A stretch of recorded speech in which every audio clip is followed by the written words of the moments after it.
राज्याचे लोकप्रिय उपमुख्यमंत्री अनाथांचा नाथ लोकनाथ आदरणीय एकनाथजी शिंदे साहेबांचा अरे आवाज कुणाचा ही ताकद कुणाची। छत्रपती शिवाजी महाराज की जय भवानी। मुक्ताई मातेला वंदन, पंचलिंग महादेवाला वंदन।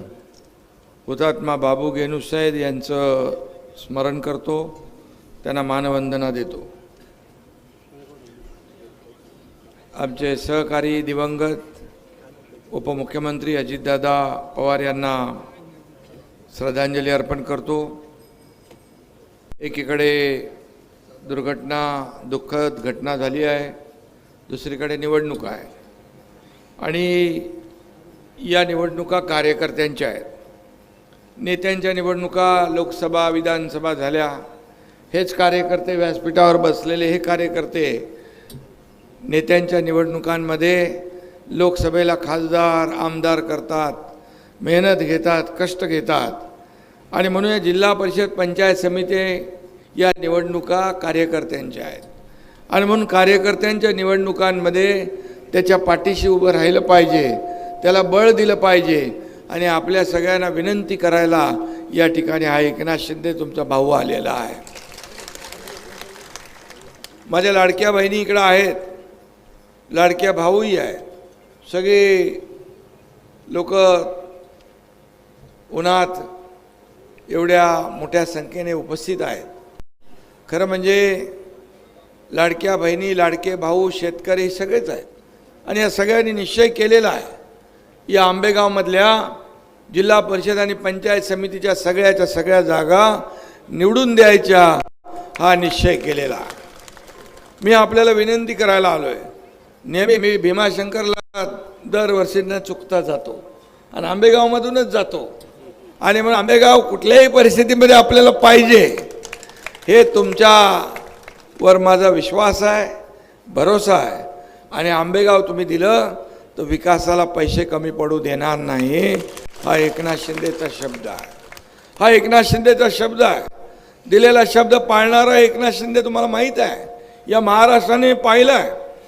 मी जेव्हा मुख्यमंत्री होतो त्यावेळेस मुख्यमंत्री माझी लाडकी बहीण योजना असेल, लेक लाडकी लखपती योजना असेल, एसटीमध्ये 50% सवलत असेल, मुलींचं उच्च शिक्षण मोफत असेल, माझ्या शेतकऱ्यांना दरवर्षी 6,000 रुपये शेतकरी सन्मान योजना असेल, पीक विमा योजना असेल, ज्येष्ठांना एसटीमध्ये मोफत प्रवास असेल, असे अनेक निर्णय आपण घेतले, अनेक निर्णय घेतले। शेतकऱ्यांना ज्या वेळेस अतिवृष्टी झाली, अवकाळी आला, त्यावेळेस शेतकऱ्यांच्या मागं उभं राहण्याचं काम केलं। मी मुख्यमंत्री असताना सगळे NDRFचे निर्णय बाजूला ठेवले, सगळ्या अटी शर्ती काढून टाकल्या। 2 हेक्टरचं नुकसान 3 हेक्टरवर नेलं आपण। NDRFचा निकष बदलून डबल आपण नुकसान भरपाई दिली। सततच्या पावसामुळे होणारं नुकसान भरपाई मिळत नव्हती, ते देण्याचा निर्णय आपण घेतला। असे अनेक निर्णय माझ्या काळामध्ये घेतले, मला त्याचं समाधान आहे, मला आनंद आहे। माझ्या लाडक्या बहिणी इकडे बसल्यात, त्यावेळेस मी जे निर्णय घेतले त्यातले सगळ्यात आवडता माझा कुठला निर्णय असेल तर मुख्यमंत्री माझी लाडकी बहीण योजना। कारण ह्या सर्वसामान्य गरीब कुटुंबातल्या माझ्या लाडक्या बहिणी आहेत, लाडके भाऊ आहेत। अरे आपण सरकार म्हणून म्हणतो सर्वसामान्याचं सरकार आहे, मग या लाडक्या बहीण भावांसाठी काय केलं तुम्ही? आणि म्हणून लाडकी बहीण, मी गरिबी पाहिली आहे, मी देखील शेतकऱ्याचा पोरगा आहे। या शेतकऱ्याचा मुलगा मुख्यमंत्री झाल्यानंतर मी पूर्वीचे दिवस आठवले, माझ्या आईची काटकसर मी पाहिली आहे, पत्नीची काटकसर पाहिली आहे, गरिबी पाहिली आणि म्हणून मी जेव्हा मुख्यमंत्री झालो तेव्हा ठरवलं माझ्या लाडक्या बहिणीं मातांसाठी योजना करायची आणि त्याच्यातूनच मुख्यमंत्री माझी लाडकी बहीण योजनेचा जन्म झाला। लाडकी बहीण योजना सुरू झाली। अनेक लोकांनी विरोध केला, कोणी कोर्टात गेलं, कोणी खोडा घातला, कोणी म्हणाले योजना ही फक्त निवडणुकीपुरती घोषणा आहे, परंतु आम्ही जे बोलतो ते करून दाखवतो आणि म्हणून या ठिकाणी एकच आपल्याला मी सांगतो, लाडकी थांब बाबा येतो मी तिकडं, लाडकी बहीण योजना तुम्हाला मी सांगतो की ज्या 1,500 रुपये आपण देतो, या 1,500मध्ये अनेक लोकांनी आपल्या कुटुंबाला आधार दिला आहे, प्रपंचाला आधार दिला आहे. स्वतःच्या सहीने पैसे काढण्याचा अधिकार आमच्या लाडक्या बहिणींना मिळाला आहे. हे माझ्यासाठी फार अभिमानाचं बाब आहे, समाधान आहे. आणि म्हणून ही कोणी किती काही अफवा पसरवल्या, कोणी माईकाला आला तरी मुख्यमंत्री माझी लाडकी बहीण योजना कधीही बंद होणार नाही. माझ्या लाडक्या बहिणींना स्वतःच्या पायावर उभं करायचं आहे, त्यांना लखपती झालेलं आम्हाला बघायचं आहे. हे खोटं नाही आहे, हे पूर्ण जे बोलतोय मी आत्मविश्वासाने बोलतोय. छोटा मोठा व्यवसाय सुरू करतायत, काही लोक एकत्र येत आहेत, बचत गटाच्या माध्यमातून व्यवसाय करतायत, छोटा व्यवसाय मोठा करतायत. माझे शेतकरी बांधव इकडे आहेत. शेतकरी सन्मान योजना आपण केली. हे म्हणाले शेतकऱ्याची कर्जमाफी, म्हणाले कोण म्हणाले इकडं, शेतकऱ्याची कर्जमाफीचा आश्वासन आम्ही दिलेलं आहे, वचननाम्यात दिलंय. एक मुख्यमंत्री आणि आमची बैठक झाली आहे, एक कमिटी गठीत केली आहे. अहवाल आल्यानंतर योग्य वेळी शेतकऱ्यांची कर्जमाफी देखील आम्ही करणार. जे बोललोय ते आम्ही करणार. जो शब्द आम्ही दिलाय, शब्द दिलेला पाळणारं आमचं सरकार आहे. आणि म्हणून मी आपल्याला सांगतो, जे जे आम्ही केलंय, जे जे बोललोय ते आम्ही करतोय. एक मुलगी इथं आली समोर, तिच्या हाताचा तुकडा पडला होता. काय ते छोटा बच्चू आहे. आणि अशा वेळेमध्ये पैसे काय बघायचं, संवेदना आहे, वेदना आहे माणसाच्या मनामध्ये. आणि कुठल्याही परिवारातली असली तरी सुद्धा या महाराष्ट्राला मी कुटुंब मानतो, महाराष्ट्राला माझा परिवार मानतो. आणि म्हणून ज्या ज्या वेळेस जिथं जिथं अशी आपत्ती येते तिथं धावून जाण्याचं काम मी करतो. या ठिकाणी जेव्हा बिबट्याचा हल्ला झाला, त्याचा उल्लेख इथे झाला पिंपरखेडला, तिथं मला राहवलं नाही, मी ताबडतोब आलो. कारण एक संवेदनशील एकनाथ शिंदे जागृत झाला. आणि म्हणून जे काय सरकार वगैरे मदत करत राहतच आहे, सरकार मदत करेल, सगळ्या गोष्टी होतील. पण त्याला तात्काळ मी शब्द दिला, तो शिवसेनेने शब्द पाळला. कारण दिलेला शब्द पाळणारा एकनाथ शिंदे आहे. आणि म्हणून मी आपल्याला सांगतो, आपण अनेक योजना केल्या. लेक लाडकी लखपती योजना केली, STमध्ये 50% सवलत योजना केली, अनेक योजना केल्या. मुलींचं उच्च शिक्षण मोफत केलं. एक दुर्दैवी घटना घडली. मी मुख्यमंत्री असताना एका मुलीने आत्महत्या केली. 12:30 वाजता टीव्हीवर बातमी झळकली, मी वाचली, पाहिली. का केली आत्महत्या? 50% फी सरकार भरत होतं, 50% फी तिच्या वडिलांनी भरायची होती. पण तिला वाटलं वडील भरू शकत नाही, वडील आत्महत्या करतील, म्हणून तिने स्वतः आत्महत्या करली. एक अतिशय दुःखद घटना घडली. मी म्हणालो, सरकार कुणासाठी आहे? सरकार सर्वसामान्यांचं आहे. मग आपल्या सरकारमध्ये सत्तेमध्ये एक मुलगी आत्महत्या शिक्षणासाठी करत असेल, इंजिनिअरिंगचं शिक्षण घेत होती. तात्काळ 8 दिवसाच्या आत येणाऱ्या कॅबिनेटमध्ये आम्ही निर्णय घेतला आणि 50% फी आम्ही 100% फी माफ करून टाकली. हे सरकारचं काम आहे. सर्वसामान्यांचं सरकार हे लोकांसाठी असतं. मला काय मिळाले यापेक्षा लोकांना काय मिळालं हे पाहणारे आम्ही आहोत. किती प्रॉपर्टी, किती संपत्ती कमवली, पैसे कमवले किती, यापेक्षा माणसं किती कमवली आणि माणसांचं प्रेम किती कमवलं हे पाहणारे आम्ही लोक आहोत. सत्ता खुर्ची अजेंडा आमचा नाही, आमचा अजेंडा विकासाचा आहे. आमचा अजेंडा सर्वसामान्य माणसाला केंद्रबिंदू मानणार आहे. आणि म्हणून या तिजोरीवर राज्याच्या सगळ्यात पहिला अधिकार कुणाचा असेल तर माझ्या शेतकऱ्यांचा आहे. आणि मी शेतकऱ्याला कधी वाऱ्यावर आम्ही सोडणार नाही. ही निवडणूक जी आहे, ही निवडणूक ग्रामीण भागातली आहे, गावागावामधल्या विकासाची निवडणूक आहे. तुम्ही विधानसभेत देखील आम्हाला भरघोस मतदान केलं, 232 आमदार निवडून आणले. या महाराष्ट्राच्या इतिहासामध्ये कधी 232 आमदार निवडून आले नव्हते, ते तुम्ही निवडून दिले. तुमचं मनापासून मी अभिनंदन करतो, मनापासून आपले आभार मानतो. आणि म्हणून त्याचीच पुनरावृत्ती या जिल्हा परिषद पंचायत समितीच्या निवडणुकांमध्ये आपल्याला करायची आहे. आणि त्यासाठी मी तुम्हाला विनंती करायला आलो आहे. त्यासाठी मी आपल्याला या ठिकाणी आपले जे उमेदवार आहेत त्यांना मतदान करा म्हणून सांगण्यासाठी आलो आहे. या भागामध्ये अनेक कामं केलेली आहेत. मी मुख्यमंत्री असताना या भागामध्ये अनेक कामांसाठी पैसे दिले आहेत. आता आंबेगाव तालुक्यात खऱ्या अर्थाने एक निसर्गाची कृपा आहे. ऐतिहासिक वारसा आहे, पर्यटनाला चालना देण्याचा वाव आहे. या ठिकाणी रोजगार मिळाला पाहिजे, या भागामध्ये उद्योग आला पाहिजे. शरद आपण तिकडे करतोय ना कुठं MID शरद सोनावणे, आपल्या या ठिकाणी पर्यटनाच्या माध्यमातून चालना, उद्योगासाठी काय करायचं आहे?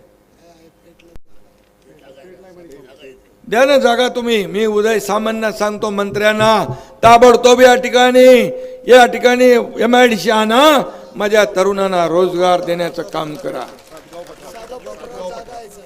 सातगाव पठार तुम्ही जागा द्या, तुम्हाला MIDC देण्याचं काम हा एकनाथ शिंदे केल्याशिवाय राहणार.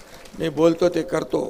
आणि आताच दावोसमध्ये मुख्यमंत्री आणि उदय सामंत उद्योग मंत्री 30 लाख कोटीचे करार केले. तिथले उद्योग आपण इकडे आणू, जागा आपण द्या. इथल्या तरुणाला इथंच काम मिळालं पाहिजे, पर्यटनाला चालना मिळाली पाहिजे. इथे मोठ्या प्रमाणावर आज पर्यटनाला चालना देण्याला वाव आहे. आणि म्हणून बोरगिरी ते भीमाशंकर अभयारण्य ते ट्रेक हे पर्यटकांचं आकर्षण केंद्र, त्याचा विकास झाला पाहिजे, त्याचा देखील आपण प्रयत्न करू. आणि त्याचबरोबर पुणे नाशिक हायस्पीड रेल्वेचा प्रकल्प आपल्याला करायचा आहे. हा प्रकल्प देखील गेम चेंजर ठरेल. आणि म्हणून पुण्यामध्ये रिंग रोड होतोय, त्याचा देखील फायदा आपल्याला मिळेल. आणि यासाठी देखील बिलकुल त्याची प्रयत्न केला जाईल. या भागामध्ये तरुणांचं जे काही रोजगाराचा विषय आहे, हा रोजगाराचा विषय आपल्याला निकाली काढायचा असेल तर इथं उद्योग आले पाहिजे, छोटे मोठे व्यवसाय आले पाहिजे, पर्यटनाला चालना मिळाली पाहिजे. ते देण्याचं काम आपण करू. उद्योग खात्याच्या माध्यमातून मगाशीच मी उद्योग मंत्र्यांशी फोनवर बोललो, त्यांनी म्हणाले जिथं जिथं आपल्याला जागा मिळेल त्या ठिकाणी उद्योग आपण आणू, MIDC आपण स्थापन करू, लोकांच्या हाताला काम देऊ. हे फक्त मी बोलत नाही आहे, पत्रकार मित्रांना माझं सांगणं आहे. मी जे बोलतोय ते टिप्पण करून ठेवा. पुन्हा जेव्हा मी येईन तेव्हा आपण मला विचारा. आणि म्हणून जे आम्ही बोलतोय ते केलेलं आहे, करतो आहे. आणि म्हणूनच आज पुणे या भागामध्ये पुढच्या 5 वर्षामध्ये जे आता जिल्हा परिषद पंचायत समितीच्या निवडणुका झाल्यानंतर या भागामध्ये 5 वर्षात या ठिकाणी बदल झाला पाहिजे, परिवर्तन झालं पाहिजे, या भागाचा विकास झाला पाहिजे. ही देखील आपल्याला मी शब्द देतो. आणि म्हणून ठीक आहे, भीमाशंकरचा विकास कामासाठी निधी कमी पडणार नाही, हा देखील शब्द आपल्याला मी देऊ इच्छितो. कुंभमेळ्याच्या पर्वा निमित्त भाविकांची सोय तुम्ही सांगितलं ना, तिकडे आपण त्या ठिकाणी 240 कोटी रुपयाचा काहीतरी आराखडा तयार झालेला आहे. कलमोडीचं पाणी या ठिकाणी आलं पाहिजे, ही देखील शेतकऱ्यांची मागणी आहे. नक्की त्यासाठी प्रयत्न केले जातील. सातगाव पठारपेठ नळ पाणी पुरवठा योजनेच्या उद्घाटनाला गुलाबराव पाटील यांना आणि मी स्वतः पाहिजे काय, नक्की या ठिकाणी येईन मी, मला आवडेल. आणि आपल्याला हे काम करण्याचं भाग्य जे मिळेल त्यासाठी मी आपल्याला नक्की शब्द देतो.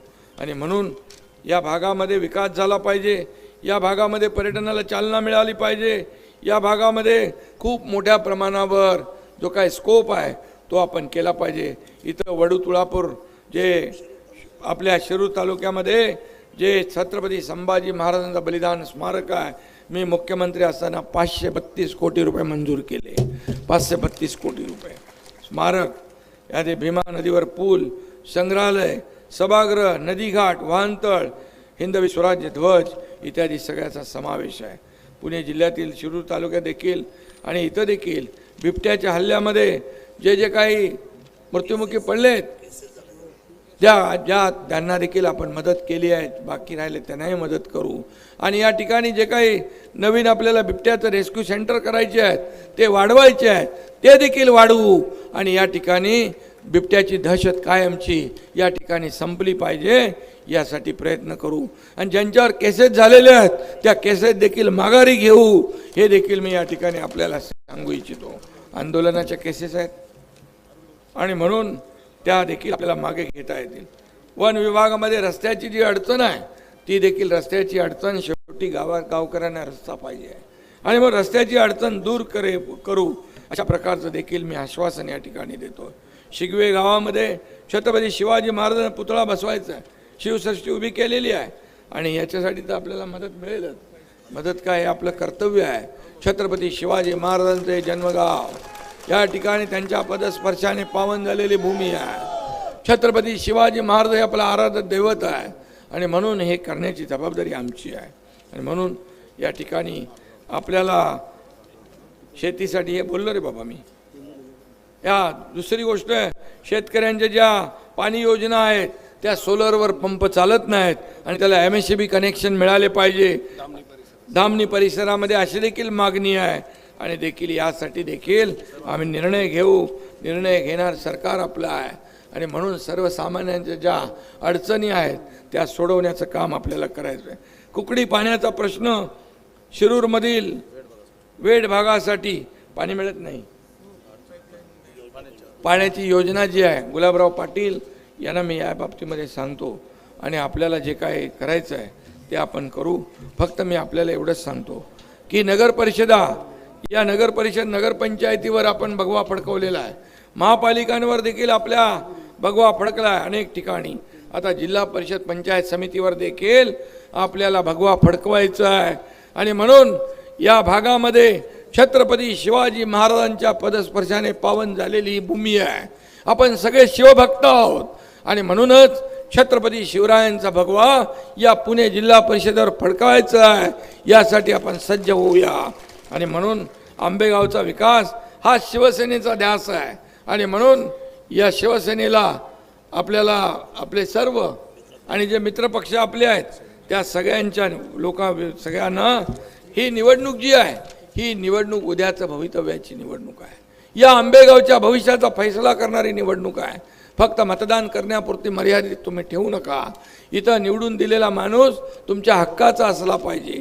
त्याचा कान धरून तुम्ही काम करून घेता आलं पाहिजे आणि अशा प्रकारचे उमेदवार तुम्हाला दिलेले आहेत आणि हे सर्व उमेदवार तुम्ही निवडून द्या.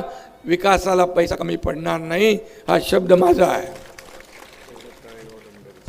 आणि म्हणून तळेगाव ढमढेरेचं काय, कचरा व्यवस्थापन, शेतकऱ्यांच्या सातबारावरील पुनर्वसनाचे शिक्के, अद्ययावत हॉस्पिटल उभारणी, अहिल्यादेवी होळकरांच्या स्मारकासाठी भरघोस निधी, बिबट सावंताची विशेष उपाययोजना, यासाठी देखील आपल्याला शासनाच्या माध्यमातून या भागामध्ये हे प्रश्न देखील सोडवण्याचं काम आपण करू. मी आपल्याला एवढंच सांगतो, जाता जाता फक्त जिल्हा परिषद गट पारगाव गट आहे, अरुण गोविंदराव गिरे, पंचायत समिती श्वेता किरण ढोबळे, पंचायत समिती गण 24 रोहिणी दिलीप वाळुंज, जिल्हा परिषद गट क्रमांक 13 प्रशांत विठ्ठल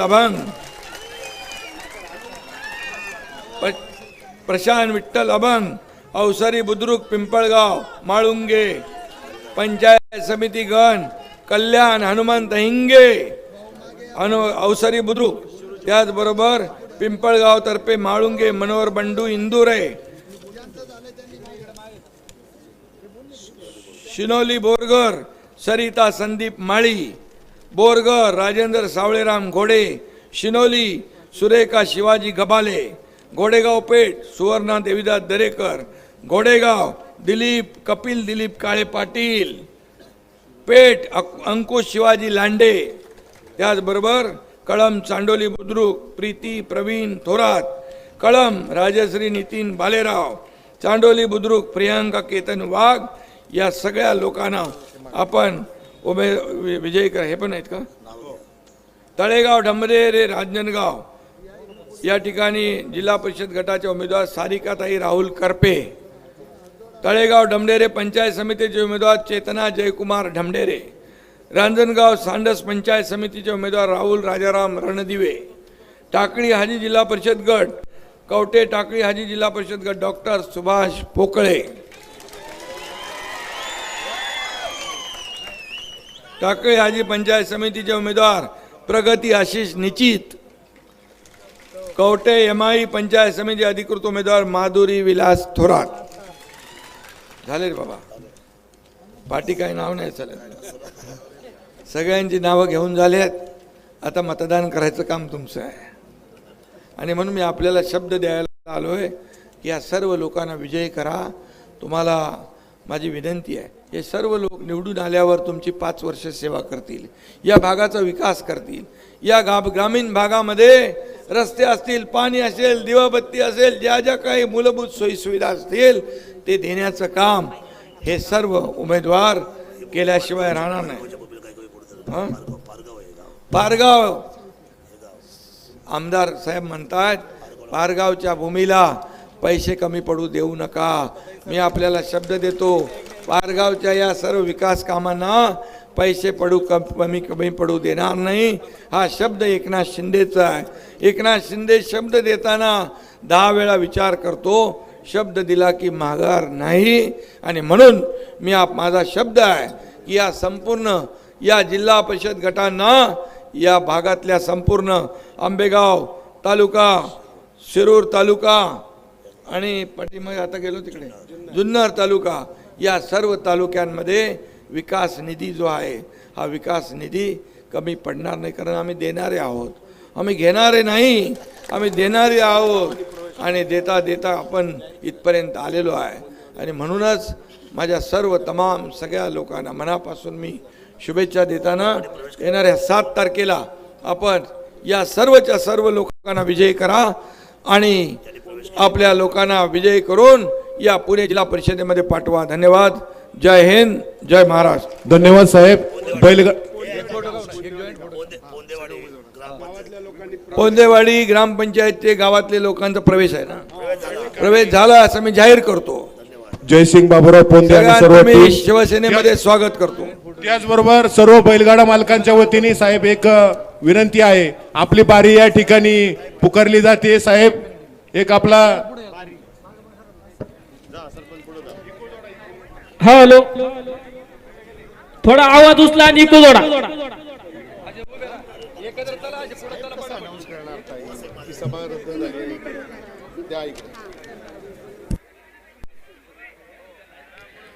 बिर्र!